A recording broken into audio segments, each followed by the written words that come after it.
Laurent, c'est rare qu'on invite des auteurs, mais vous, c'est à part. C'est un livre qui nous a profondément marqué. On n'est pas les seuls. Non. Ce que je sais de toi, Éric Chacour, c'est paru aux éditions Philippe Ray. Ça a été la révélation pour nous de cet été. Vous lui avez décerné votre Goncourt de la Griffe Noire. Oui, parce que nous on fait des prix off, donc vous êtes venu le Goncourt de la Griffe Noire. Et ben, j'en suis super fier. J'en suis super fier. Merci pour l'invitation, Valérie, Gérard, c'est un vrai bonheur. Nous, on est ravis de vous recevoir parce que c'est un livre qui a fait son chemin. C'est d'une puissance, c'est une langue magnifique. Enfin, tout est réussi dans votre livre. Et donc voilà, ça part comme ça. Et puis ce succès fulgurant, vous avez été nommé pour plusieurs prix. Hein. Vous étiez en lice pour quoi? Pour le Renaudot? Pour le Renaudot, le Fémina, ouais. Non, ouais. C'était fou. Surtout c'est pour un premier roman. Voilà. C'est un premier roman. Donc racontez-nous un petit peu. Un premier roman québécois en plus. Oui, oui, parce que vous êtes d'origine égyptienne. Vos parents sont égyptiens, sont partis au Québec. Vous êtes né là-bas. Mon père est né au Caire, ma mère à Alexandrie, donc ils se connaissaient pas d'Égypte. Ils se sont rencontrés à Montréal. Ils ont immigré comme beaucoup d'Égyptiens de cette époque, qui étaient plutôt de la communauté que je décris, une communauté levantine, des francophones plutôt chrétiens qui habitaient dans les grandes villes. L'intérêt du livre, parce que les gens connaissaient pas du tout cette communauté. Oui, c'est vrai que c'est vrai qu'en l'écrivant, je me suis dit, mais qui ça va intéresser ce truc? Parce que ça se passe en Égypte. À la limite, les gens comme Valérie qui sont allés en Égypte, peut-être que ça peut les intéresser. Mais en même temps, cette Égypte-là est très différente. Des années 80, le milieu familial dans lequel on rentre, on va en reparler. Et donc voilà, vous êtes né au Québec. Et je suis né au Québec où mes parents se sont rencontrés. Voilà. Et donc j'ai vécu entre la France et le Québec pendant pas mal d'années. Et j'ai sorti ce premier roman, là c'est un de ces fameux romans de pandémie où on avait des jours de congé, on savait pas quoi en faire, donc je me suis dit j'ai ce projet depuis des années, si je le termine pas maintenant, j'ai aucune excuse.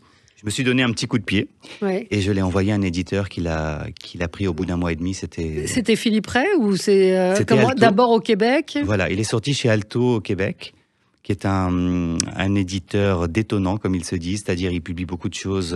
C'est pas mal de littérature québécoise, c'est des gens comme Nicolas Dickner, comme Dominique Fortier, Catherine Leroux qui sont publiés là-bas. C'est une maison très très inventive, donc moi j'avais vraiment envie de... Et je leur avais envoyé un peu comme une bouteille à la mer mon manuscrit en me disant je suis à peu près content de ce que j'ai fait. Peut-être que ça pourrait intéresser un éditeur et j'ai eu la chance que la première bouteille à la mer. La première bouteille à la mer a fonctionné, mais vous n'aviez jamais écrit auparavant ou vous êtes quelqu'un qui parce que vous travaillez dans le milieu plutôt bancaire. Vous êtes financier, on se demande pourquoi vous avez écrit. Enfin, je veux dire, vous heureusement que les financiers n'écrivent pas parce que on serait mal. Mais pourquoi comme ça, tout d'un coup Je pense que j'ai toujours aimé écrire. Mais c'est drôle, hein, j'ai toujours aimé écrire, mais alors écrire un roman, c'était pas du tout mon truc. Moi, quand j'étais petit, j'avais envie d'écrire des paroles de chansons. C'était ça mon rêve. Moi j'aurais voulu écrire des paroles de chansons à Patricia Cass, à Lara Fabian. C'était ça que je faisais. C'est un message, allez-y. Patricia, si vous cherchez des bons paroliers. Le Fémina des lycéens, vous avez été récompensé par le Fémina des lycéens, ce qui n'est pas rien. Et au Québec aussi, le succès a été important. Oui, j'ai eu la chance que ça devienne vraiment quelque chose de populaire au Québec où là encore, il est en lice pour le prix des collégiens, qui est un peu l'équivalent du Fémina des lycéens là-bas. Le prix des libraires aussi. Ça a été simultané ou c'est-à-dire le succès a été simultané et au Québec et en France, ou ça a d'abord été au Québec et après en France c'est drôle, ça a été pas mal d'allers-retours. En fait, au Québec, il y a eu un succès, mais qui était vraiment porté par les libraires. C'est-à-dire qu'il y a eu un peu de presse, un peu de médias. Comme ici, mais ici, ça a été beaucoup plus accéléré sur la rentrée littéraire. Alors qu'au Québec, il a mis 10 mois à s'installer. Ce sont les libraires qui l'ont porté à bout de bras, qui l'ont recommandé. D'ailleurs, Philippe Ray, quand on leur a demandé, mais qu'est-ce qui vous a amené à ce livre québécois sorti là-bas, ils ont dit, quand on a vu l'abondance de coups de cœur de libraires qu'il y avait au Québec, on s'est dit, il y a quelque chose là-dessous. Donc on le lit, on l'aime pas, mais donc on le lit. Ça se passe au Caire dans les années 80, on l'a dit. C'est un jeune médecin, son père est médecin, sa carrière est toute tracée. Il travaille dans un dispensaire et dans ce dispensaire, il soigne. C'est là aussi que la richesse du livre, c'est qu'on voit différents milieux. Vous décrivez magnifiquement bien cette société kérote et puis les pauvres, les sans grade, ceux ceux qui viennent justement se faire soigner et qui n'ont rien. Et puis il y a un jeune assistant, un jeune homme qui vient, qui se présente et une relation va se nouer. Et c'est d'une beauté, d'une légèreté à la fois et en même temps ça dit des choses tellement importantes. Ouais, mais vous avez vécu ça. Enfin, c'est tellement bien décrit. Enfin, le côté dispensaire. On a l'impression que vous avez été dans le dispensaire. Hein, vous. Le dispensaire, il n'existe pas ailleurs que dans ma tête, mais il se situe dans un quartier du Caire qui s'appelle le Moatam, une sorte de colline en bordure du Caire.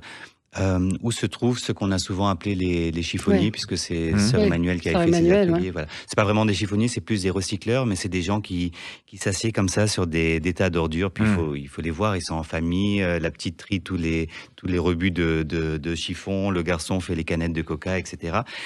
Ils font des ordures et puis après ils recyclent tout ça. Ils font des trucs fabuleux. Ils font des sacs avec des capsules de Nespresso écrasées. Enfin, Vous y allez beaucoup au Caire ? Oui, c'est ce que je pensais là. J'y suis allé une quinzaine de fois dans ma vie. J'y suis allé une quinzaine de fois pour tout un tas de motifs professionnels, souvent personnels, des mariages, retrouver la famille, etc. Mais le Caire que je décris est un Caire très très différent de celui que je vois en tant que touriste. Mais justement cette famille avec des femmes très très fortes, des femmes qui sont au cœur, hein, la mère, la servante, enfin celle qui est là aussi, ce sont des personnages de femmes très très forts. Et puis cette société, vous la décrivez très très bien quand même.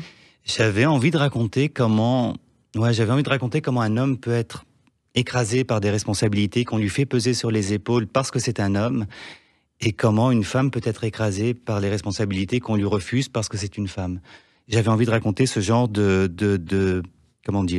choses qui se télescopent et qui rendent une vie, qui font tous les drames d'une petite vie. Et puis oui, moi les femmes c'est important, parfois, je dis en rigolant que ma famille est un peu comme la famille royale britannique, qui fait des très grandes reines et des tout petits rois.